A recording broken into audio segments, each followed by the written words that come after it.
Hai sobat, pada kesempatan kali ini kita jumpa lagi dalam acara Berbahagialah. Saya ingin mengungkapkan kepada kita hal-hal yang bisa membuat kita bahagia. Yang pertama, putuskan untuk selalu berbahagia.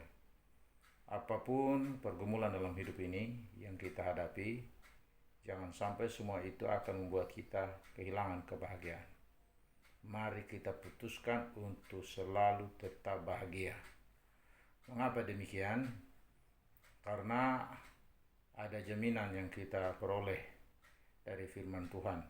Pada saat kita mengawali suatu hari dalam perjalanan kehidupan kita, firman Tuhan mengatakan begini, kenyangkanlah aku, ya Tuhan, di waktu pagi dengan kasih setiamu, agar aku dapat bersorak-sorai dan bersuka cita semasa hari-hari hidupku.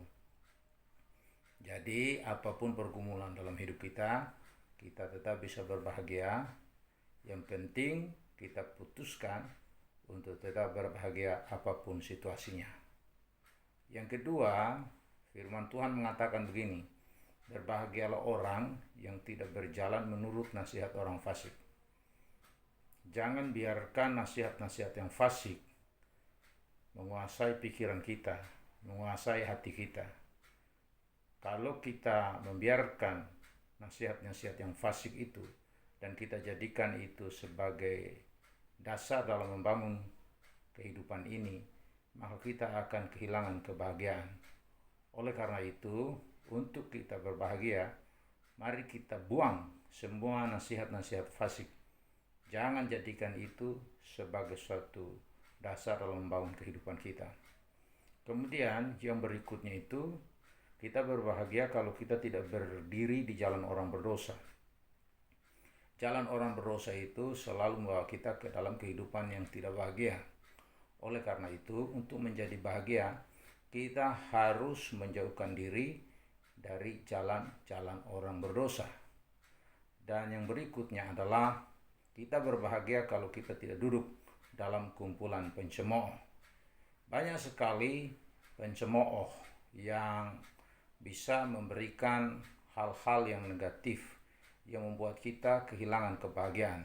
Jadi untuk kita bahagia itu, kita putuskan untuk jangan duduk dalam kumpulan-kumpulan orang-orang yang sukanya fitnah, yang sukanya mencemooh, yang sukanya gosip.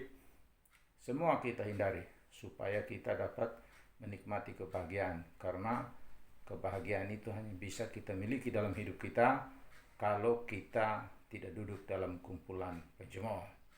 Hal yang berikutnya untuk kita bahagia itu, firman Tuhan juga mengatakan supaya ada yang kita sukai dalam hidup ini, yaitu merenungkan firman Tuhan siang dan malam. Jadi kita harus penuhi pikiran kita ini dengan firman Tuhan. Bagaimana supaya pikiran kita ini kita penuhi dengan firman Tuhan? Tentu hal itu kita harus lakukan dengan cara membaca firman Tuhan, merenungkan firman Tuhan, memperkatakan firman Tuhan. Kalau kita merenungkan firman Tuhan, memperkatakan firman Tuhan, mengisi pikiran kita dengan firman Tuhan, mengisi hati kita dengan firman Tuhan, maka itu juga akan berdampak pada perilaku kita, dan kita akan menjalani kebahagiaan dalam kehidupan ini kalau hati kita, pikiran kita dipenuhi dengan firman Tuhan. Apa dampak yang kita peroleh kalau kita merenungkan firman Tuhan?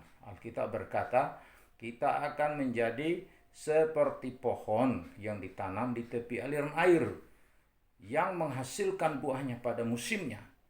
Dan apa saja yang kita perbuat berhasil. Keberhasilan yang kita raih di dalam kehidupan kita ini ditentukan oleh bagaimana sikap kita di dalam kita mendengar firman Tuhan, merenungkan firman Tuhan, menghidupi firman Tuhan itu, dan biarkan firman Tuhan itu menguasai hati dan pikiran kita, dan juga akan mempengaruhi tindakan-tindakan kita, perkataan-perkataan kita. Dengan demikian, kita dapat menjalankan kehidupan kita. Tantangan apapun yang kita hadapi, kita tetap bisa berbahagia Kalau kita jadikan prinsip-prinsip firman Tuhan yang tadi saya sudah bagikan, kiranya renungan ini dapat menolong kita untuk dapat menikmati kebahagiaan. Wajadeo.